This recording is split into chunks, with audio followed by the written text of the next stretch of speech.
Urdu global के मोअज़्ज़िज़ दोस्तों, अस्सलाम वालेकुम। नाज़रीन गिरामी, सोशल मीडिया ऐसी नाकाबिल यकीन बातों और वाक़यात से भरा पड़ा है जिनका हकीकत के साथ कोई भी ताल्लुक नहीं, लेकिन फिर भी इन वाक़यात को सच्चा माना जाता है। इनमें से कई बातों को तो बआसानी गलत साबित किया जा सकता है, मगर कुछ वाक़यात ऐसे भी हैं जिनको पहली नज़र देखने पर उनमें ऐसी सदाकत दिखाई देती है कि इंसान उन्हें झुठला नहीं सकता। आज की इस वीडियो में हम कुछ ऐसे ही वाक़यात पर नज़र डालने की कोशिश करेंगे कि उनमें क्या सच है और क्या झूठ। आज की ये वीडियो शायद आपके कुछ दिलचस्प सवालों का जवाब बनने वाली है, इसलिए इस कीमती वीडियो को आखिर तक जरूर देखिएगा। तो इससे पहले अगर आपने हमारे चैनल को सब्सक्राइब नहीं किया तो इसे सब्सक्राइब करते हुए साथ मौजूद घंटी के बटन को जरूर खटका दें ताकि आपको हर आने वाली वीडियो की नोटिफिकेशन सबसे पहले मिल सके। तो आइए चलकर मौजू का बाकायदा आगाज करते हैं। Snake in a salt circle. नाज़रीन गिरामी, क्या आप भी उन अफराद की फहरिस्त में शामिल हैं जो कि अगर जंगल में जाएं तो ये यकीन रखते हैं कि इस दौरान सांपों से बचाव के लिए अपने कैंप के इर्द गिर्द नमक छिड़क दिया जाए तो सांप कैंप से दूर रहते हैं? जी हाँ, आपने बिल्कुल ठीक ही सुना। कई अफराद सांपों और दीगर कीड़े मकोड़ों से हिफाजत के लिए नमक का इस्तेमाल करते हैं। इसी बात को मद्देनजर रखते हुए कई अफराद को अपने घर की दहलीज पर भी नमक छिड़कते हुए देखा गया है। लेकिन यहाँ यह सवाल पैदा होता है कि क्या वाकई में यह अमल करामत साबित हो सकता है कि नहीं। आप इस वीडियो में देखेंगे कैसे एक शख्स ने नमक का घेरा बनाकर इसके अंदर एक सांप को रख दिया, लेकिन सांप नमक की फिक्र किए बगैर ही बेधड़क होकर इस घेरे से बाहर निकल गया। तो आखिर ये गलतफहमी आई कहां से है कि नमक से सांपों को दूर रखा जा सकता है? दरअसल दुनिया में कई अफराद ऐसे भी हैं जिनका मानना है कि नमक सांप की जिल्द को जलाकर राख कर देता है, और यही वजह है कि नमक से सांप खौफजदा हो जाता है कि ये इसकी जिल्द को ना जला दे।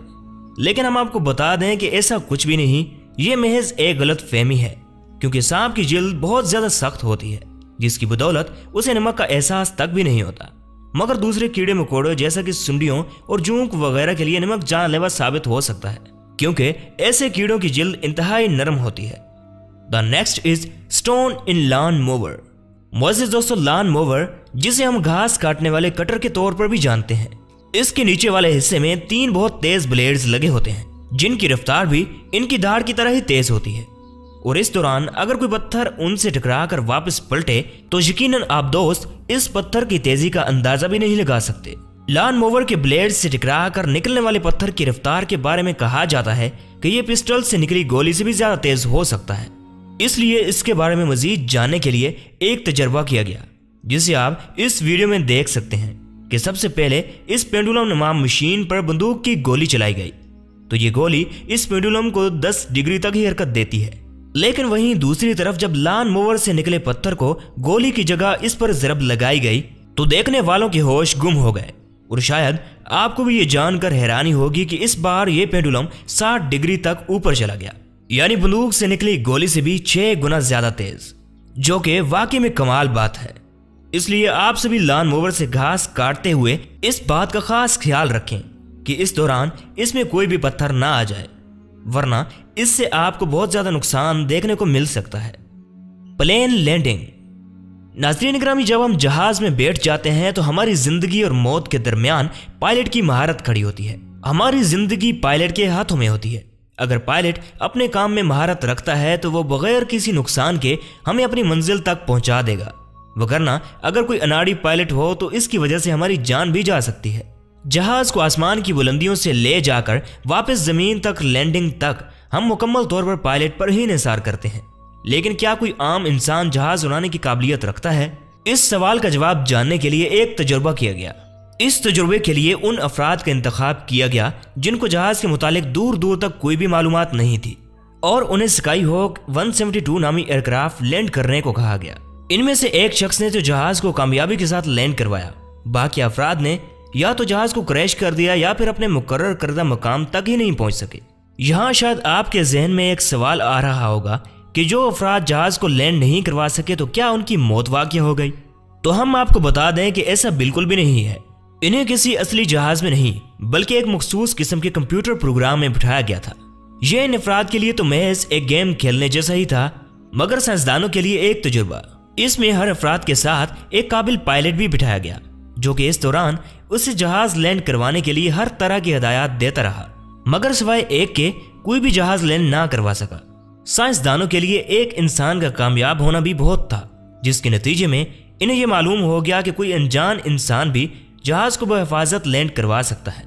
और ऐसा पहली बार नहीं हुआ था, बल्कि 2012 में एक 80 साल खातून हेलेन कोलन को हवाई सफर के दौरान अपने पायलट के बेहोश हो जाने की वजह से जहाज को खुद लैंड करवाना पड़ा। इसी तरह का एक मजीद वाकया इंग्लैंड में भी पेश आया, जब एक छोटे जहाज का पायलट उड़ान भरने के चंद लम्हों बाद ही बेहोश हो गया। जहाज में बैठे एक शख्स ने हिम्मत करके जहाज की कमांड संभाली और एयर ट्रैफिक कंट्रोल की हिदायत पर अमल करते हुए इसने जहाज को मुकम्मल हिफाजत के साथ नीचे उतार लिया। लेकिन इन सभी के बावजूद भी माहिरीन का मानना है कि जहाज को लैंड करवाने के लिए बुनियादी इल्म का होना लाजमी है। Turning a bullet. नाज़रीन ग्रामी, आप में से कई अफराद ने 2008 में रिलीज होने वाली फिल्म वांटेड तो देखी ही होगी। इस फिल्म में एक सीन जिसको बहुत ज्यादा मकबूलियत हासिल हुई थी, इसमें मशहूर अदाकारा एंजेलिना जोली बंदूक की गोली को झटके से चलाकर इसके रास्ते में खम पैदा कर देती है, जो कि एक गोल दायरे में बैठे अफराद को घूमते हुए अपना निशाना बनाकर एंजेलिना जोली तक पहुंचकर इसे भी मार देती है। यह सीन देखने पर तो बहुत असर अंगेज लगता है, लेकिन यहाँ पर एक सवाल पैदा होता है कि इस तरह हकीकी जिंदगी में भी करना मुमकिन है या नहीं। इस बारे में पता लगाने के लिए कई अफराद ने एंजेलिना जोली की तरह गोली चलाई, मगर अफसोस बाजू में घुमाव और बंदूक को झटका देने के बावजूद भी गोली को ना घुमाया जा सका। इसके बाद इंसानी हाथ से भी ज्यादा ताकत वाले मशीनी हाथ यानी रोबोट का सहारा लिया गया, जिसने इंसान के हाथ से भी ज्यादा तेजी के साथ हाथ घुमाकर गोली चलाई, लेकिन इस बार भी नाकामी के सिवा कुछ हाथ ना लग सका। दोस्तों, इसकी बड़ी वजह यह है कि बंदूक से निकली गोली इंसान के हाथ की ताकत पर नहीं, बल्कि बंदूक की बनावट और ज़र्ब पर इन्हिसार करती है। इसलिए ऐसा करना आम बंदूक के बस की बात नहीं, मगर एक ऐसी बंदूक तैयार कर ली है जिसका रास्ता इस फिल्म में दिखाए गए सीन जैसा तो नहीं, लेकिन थोड़ा सा कम जरूर हो सकता है। इसके अलावा सीन में एक और चीज भी दिखाई गई है, जिसमें गोली अपना रास्ता बदलने के साथ साथ इस गोल दायरे में बैठे सभी अफराद को मौत के घाट उतारती हुई इनके सर में से निकलती है। यहाँ एक मजीद चीज आपको बता दें कि तेज रफ्तार गोली भी अगर किसी चीज से टकराती है तो इसकी रफ्तार में काफी हद तक कमी आ जाती है। ये सिर्फ एक इंसान के दिमाग से आर पार होने की ताकत रखती है, ना कि सीन में दिखाए गए तमाम अफराद को मार दे, क्योंकि ऐसा बिल्कुल ही मुमकिन नहीं। अर्थक्वेक। नाज़रीन ग्रामी, हम अक्सर औकात ये बात सुनते रहते हैं कि जब भी ज़ल्ज़ला आए तो हमें दरवाजे की तरफ भागना चाहिए। इस बात का पता लगाने के लिए साइंसदानों ने एक तजुर्बा किया। इन्होंने साल 1906 में अमरीकी रियासत सान फ्रांसिस्को में आए ज़ल्ज़ले की मसनूई नकल तैयार की। 1906 में आने वाले इस ज़ल्ज़ले के बारे में आपको बताते चलें कि इसने 3000 अफराद की जान ली थी और इस शहर की तकरीबन 80% इमारत जमीन में दफन हो गई थी। और बिल्कुल इसी तर्ज पर ज़ल्ज़ले को मसनूई तौर पर तैयार किया गया था। एक मुकम्मल और मजबूत कमरा तैयार किया गया और फिर उसे मसनूई ज़ल्ज़ले के झटके दिए गए। आपको ये जानकर हैरानी होगी कि दरवाजे की दीवार के अलावा इस कमरे की मुकम्मल दीवारें टूट गईं, जिसके नतीजे में हम कह सकते हैं कि ज़ल्ज़ले के दौरान दरवाजे की तरफ भागने वाली बात बिल्कुल सच है। दोस्तों, हमें उम्मीद है कि आज की वीडियो आपको बेहद पसंद आई होगी। वीडियो पसंद आने की सूरत में इसे लाइक कीजिए, दोस्तों के साथ फेसबुक, व्हाट्सएप और दीगर सोशल मीडिया पर शेयर करते हुए हमारी हौसला अफजाई भी कीजिए और कमेंट बॉक्स में अपनी कीमती तजावीज़ से आगाह जरूर रखिएगा। आज की वीडियो में बस इतना ही। मिलते हैं मालूमात से भरी एक और वीडियो के साथ, तब तक के लिए हमें दीजिए इजाजत। अल्लाह नेगेबान।